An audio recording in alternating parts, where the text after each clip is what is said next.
In 1917, in a factory in Orange, New Jersey, young women were handed fine paintbrushes, small jars of luminous paint, and a technique that their supervisors demonstrated with a smile. Lip, dip, paint.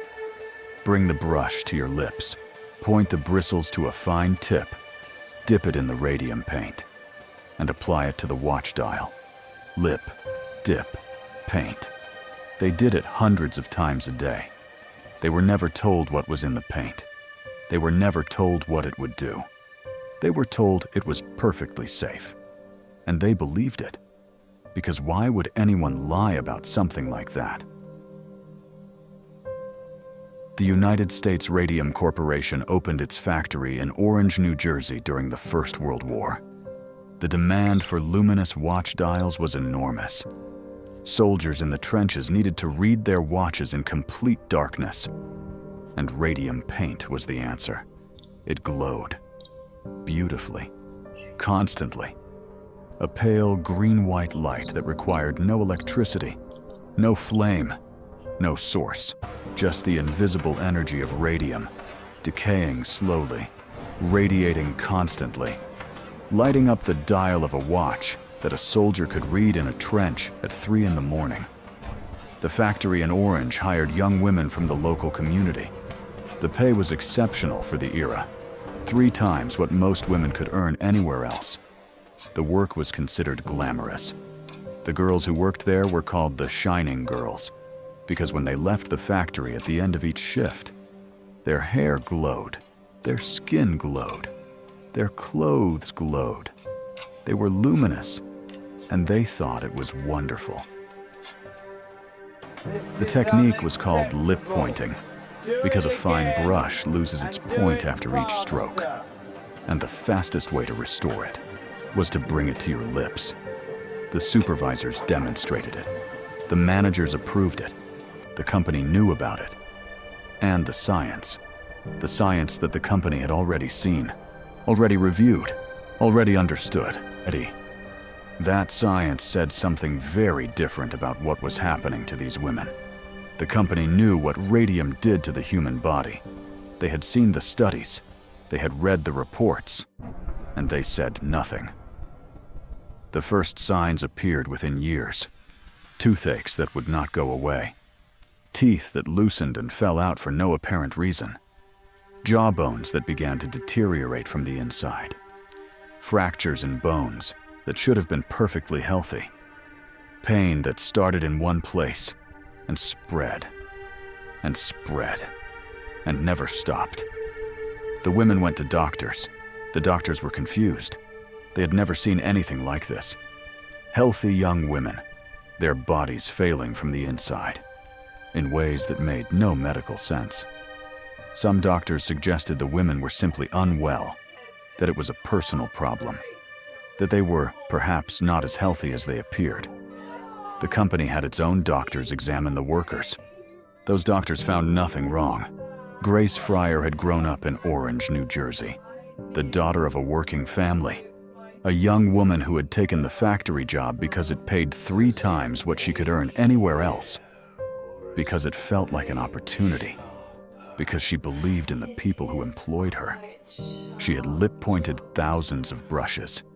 She had gone home glowing with something she had been told was harmless. She had laughed about it with her friends, called herself one of the Shining Girls, thought the glow was something to be proud of. Then her teeth began to fall out. Not 1 or 2, but all of them. Loosening, aching, falling. Her jaw began to swell in ways that made no sense to any doctor she visited. The pain moved into her spine, into her hips, into every bone in her body. Grace Fryer was 25 years old, and her body was collapsing from the inside. She spent 2 years looking for a lawyer willing to take her case. Most refused. The United States Radium Corporation was too powerful, too well connected, too dangerous to oppose.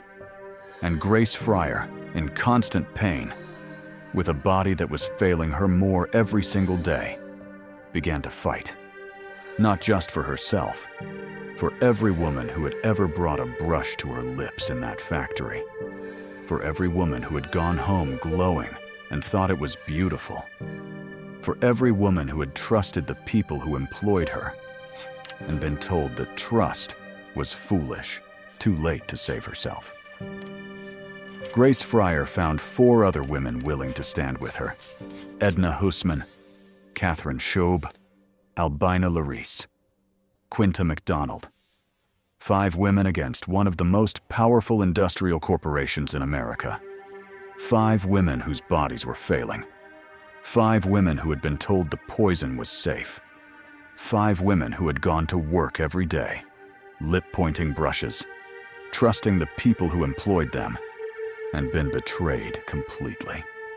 The newspapers called them the Radium Girls, and the story that emerged in that courtroom shocked the nation. The medical evidence was devastating. The women's bones had absorbed the radium.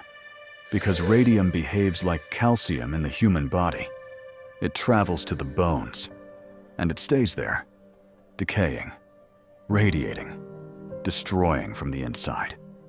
Their jawbones were crumbling, their spines were fracturing, their bodies were radioactive, literally radioactive. When researchers examined them, their bones glowed in the dark. The same beautiful green-white light that had made them the shining girls was destroying them from the inside. And the company had known. Internal documents revealed that executives had suppressed safety reports, had instructed company doctors to report that the women were healthy, had deliberately delayed legal proceedings until some of the women were too ill to appear in court. The strategy was simple and brutal. Wait until they die. Dead women cannot testify. The case went to court in 1928. By the time it was heard, Grace Fryer could not walk without a back brace. Catherine Schaub had lost most of her jaw. Albina Larice was too weak to lift her own arm. Quinta McDonald had to be carried into the courtroom. 5 young women who had done nothing more than go to work every day, trust their employers, follow the technique they had been taught, were carried and helped and supported into that courtroom by people who loved them, to face the corporation that had destroyed them. The courtroom fell silent when they entered. Spectators who had come expecting a legal proceeding found themselves watching something that felt more like a reckoning. The judge looked at these 5 women, at what had been done to their bodies, at the documents that proved the company had known, had suppressed the reports, had instructed doctors to lie, had deliberately delayed proceedings, hoping the women would die before justice could reach them. And the judge did something unusual. He did not wait for the full trial. He pushed both sides towards settlement. Immediately, because some things do not need a jury to understand. The company settled.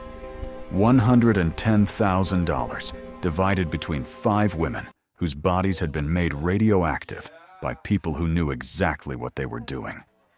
It was not enough. It could never be enough. But it was the first time in American history that a corporation had been held responsible for knowingly poisoning its workers. And that changed everything.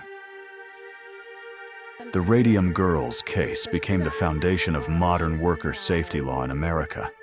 For the first time, a corporation was held legally responsible for knowingly exposing workers to danger. For the first time, the rights of workers to know what they were being exposed to were recognized in a courtroom. The case established precedents that shaped occupational health law for the next century. Every safety regulation, every requirement to disclose workplace hazards, every protection that workers take for granted today has some thread that leads back to 5 women in Orange, New Jersey, who were told the poison was safe and refused to stay silent when they discovered it was not. Grace Fryer died in 1933, 5 years after the settlement. She was 34 years old. The other women followed in the years after, each one taken by the radium that had been painted onto their bones by their own hands. under the supervision of people who knew exactly what it would do. Their graves, in the years after their deaths, were found to be slightly radioactive. The radium that had destroyed them in life remained with them in death. The watches they painted, the dials they made luminous with their own poisoned brushes, some of them still exist today, in collections, in museums, in antique shops, still glowing, that pale green-white light, still visible in darkness. 100 years later, the women who made them glow are gone, but the light they were never warned about remains. If this story left something burning inside you, something that feels like anger, hit the like button now and tell me in the comments, did the company deserve worse than what they received? Because I think most of you already know the answer.